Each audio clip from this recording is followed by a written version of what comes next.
باللہ من الشیطان الرجیم بسم اللہ الرحمن الرحیم وَيَوْمَ نَبْعَثُ فِي كُلِّ أُمَّةٍ شَهِيدًا عَلَيْهِمْ مِنْ أَنفُسِهِمْ وَجِئْنَا بِكَ شَهِيدًا عَلَى هَؤُلَاءِ وَنَزَّلْنَا عَلَيْكَ الْكِتَابَ تِبْيَانًا لِكُلِّ شَيْءٍ وَهُدًى وَرَحْمَةً وَبُشْرَى لِلْمُسْلِمِينَ۔ اور جس دن ہم ہر امت میں ان سے ان پر ایک گواہ اٹھائیں گے، اور اے حبیب تمہیں ان سب پر گواہ بنا کر لائیں گے، اور ہم نے تم پر یہ قرآن اتارا جو ہر شے کا بیان ہے اور مسلمانوں کے لیے ہدایت، رحمت اور بشارت ہے۔ اس آیت کریمہ میں گواہوں سے مراد انبیاء کرام ہیں۔ یہ قیامت کے دن اپنی اپنی امتوں کے متعلق اللہ تعالیٰ کی بارگاہ میں گواہی دیں گے کہ انہوں نے اللہ تعالیٰ کا پیغام ان تک پہنچایا اور ان لوگوں کو ایمان قبول کرنے کی دعوت دی۔ وَجِئْنَا بِكَ شَهِيدًا عَلَى هَؤُلَاءِ، اور اے حبیب ہم تمہیں ان سب پر گواہ بنا کر لائیں گے، یعنی اے حبیب صلی اللہ تعالیٰ علیہ وسلم ہم تمہیں امتوں اور ان کے خلاف گواہی دینے والے انبیاء کرام پر گواہ بنا کر لائیں گے، جیسا کہ اور آیت کریمہ میں اللہ تعالیٰ نے ارشاد فرمایا فَكَيْفَ إِذَا جِئْنَا مِن كُلِّ أُمَّةٍ بِشَهِيدٍ وَجِئْنَا بِكَ عَلَى هَؤُلَاءِ شَهِيدًا، تو کیسا حال ہوگا جب ہم ہر امت میں سے ایک گواہ لائیں گے اور اے حبیب تمہیں ان سب پر گواہ اور نگہبان بنا کر لائیں گے۔ یعنی انبیاء کرام جب کل قیامت والے دن اپنی تبلیغ اور رسالت کی گواہی اللہ تعالیٰ کی بارگاہ میں دیں گے، جب اس وقت ان کی امتیں اس بات کا انکار کریں گی تو پھر اللہ تعالیٰ انبیاء کرام پر اپنے محبوب علیہ السلام کو گواہ بنا کر لائے گا۔ حالانکہ آدم علیہ السلام کے دور میں نبی پاک کی ذات موجود نہیں تھی، اسی طرح دیگر انبیاء کرام کی دوروں کے اندر ان کے جو پیغامات کے دور تھے، رسالتوں کے جو دور تھے، ان کے اندر نبی پاک موجود نہیں تھے۔ آپ سب سے آخری نبی ہیں، لیکن آپ علیہ السلام تمام انبیاء کرام کی گواہی دیں گے کہ انہوں نے اپنی امتوں کو اللہ تعالیٰ کا پیغام، اپنی نبوت اور رسالت کی جو ہے وہ تبلیغ ضرور کی۔ تبیانًا لکل شیء، اور ہر شے کا روشن بیان ہے، یعنی قرآن کریم فرقان مجید کے اندر ہر ایک روشن چیز کا بیان ہے۔ اعلیٰ حضرت امام اہل سنت رحمۃ اللہ تعالی علیہ فرماتے ہیں قرآن عظیم گواہ ہے، اور اس کی گواہی کس قدر اعظم ہے کہ ہر شے کا تبیان ہے، اور تبیان اس روشن اور واضح بیان کو کہتے ہیں جو اصلاً پوشیدگی نہ رکھے، لفظ کی زیادتی معنی کی زیادتی پر دلیل ہوتی ہے۔ اور بیان کے لیے ایک تو بیان کرنے والا چاہیے، وہ خود اللہ تعالیٰ کی ذات ہے، دوسرا وہ جس کے لیے بیان کیا جائے وہ نبی پاک صلی اللہ تعالیٰ علیہ وسلم کی ذات ہے۔ اور اہل سنت کے نزدیک شیئن ہر موجود کو کہتے ہیں، تو اس میں جملہ موجودات داخل ہو گئے، فرش سے عرش تک، شرق سے غرب تک، ذاتیں، حالتیں، حرکات و سکنات، پل کی جنبشیں، نگاہیں، دلوں کے خطرات، ارادے، ان کے سوا جو کچھ ہے سب کچھ اس میں داخل ہو گیا۔ اور انہی موجودات میں سے لوح محفوظ کی تحریر ہے، تو ضروری ہے کہ قرآن کریم میں ان تمام چیزوں کا روشن بیان اور تفصیل کے ساتھ ہے۔ اور یہ بھی ہم اسی حکمت والے قرآن سے پوچھیں گے کہ لوح محفوظ میں کیا کیا ہے۔ اللہ تعالیٰ فرماتا ہے کل صغیر و کبیر مستطر، اور ہر چھوٹی اور بڑی چیز لوح محفوظ میں ہے۔ ایک اور مقام پر فرمایا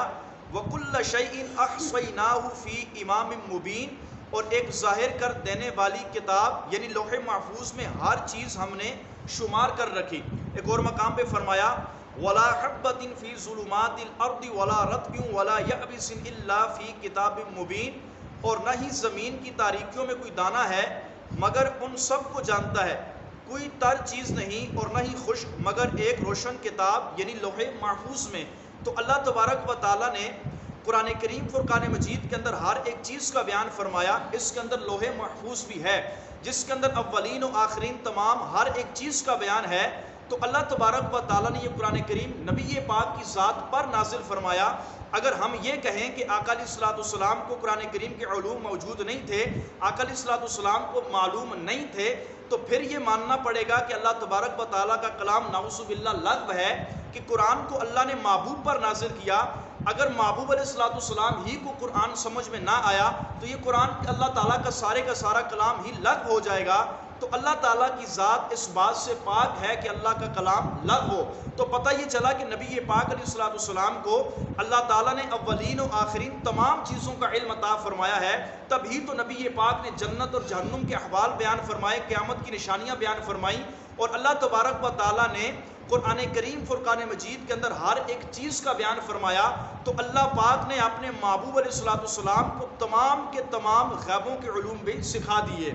بے شک صحیح حدیثیں فرما رہی ہیں کہ روز اول سے آخر تک جو کچھ ہوگا، جو کچھ ہونے والا ہے، سب کچھ اللہ تعالیٰ نے لوح محفوظ میں لکھا ہے، بلکہ جنت اور جہنم کے ٹھکانے،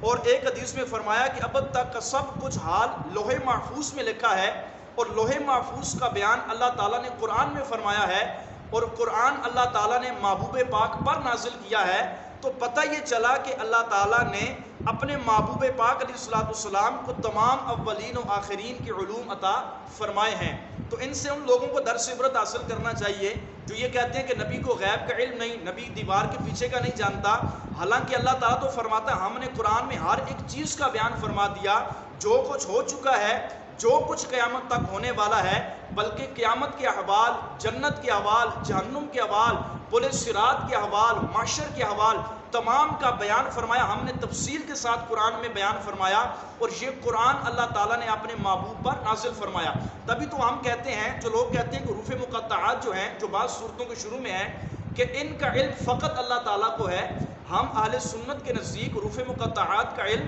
اللہ تعالیٰ نے اپنے محبوب علیہ الصلوۃ والسلام کو بھی دیا ہے۔ اگر یہ کہا جائے کہ حروف مقطعات کا علم اللہ تعالیٰ کے سوا کسی کو معلوم نہیں، ان کا مطلب کیا ہے، ان کا معنی کیا ہے، ان کا مفہوم کیا ہے، تو پھر اللہ تبارک و تعالیٰ کا یہ کلام بھی ہمیں لغو یعنی فضول ماننا پڑے گا، اور اللہ تعالیٰ کی ذات اس سے پاک ہے کہ اللہ کا کوئی کلام فضول ہو۔ قرآن کریم تمام علوم کی جامع کتاب ہے۔ قرآن میں فرمایا تبیانا لکل شیء، قرآن ہر ایک چیز کا روشن بیان ہے۔ ایک اور مقام میں فرمایا ما فرطنا فی الکتاب من شیء، اور ہم نے اس کتاب یعنی قرآن میں کسی بھی شے کی کمی نہیں چھوڑی۔ اس سے معلوم ہوا کہ قرآن مجید وہ عظیم الشان کتاب ہے جو تمام کی تمام علوم کی جامع ہے۔ یعنی اگر کوئی بندہ راہ راست پر چلنا چاہتا ہے، صراط مستقیم پر چلنا چاہتا ہے، ہدایت پانا چاہتا ہے، تو وہ قرآن کریم فرقان مجید کے اندر غور و فکر تفکر کرے،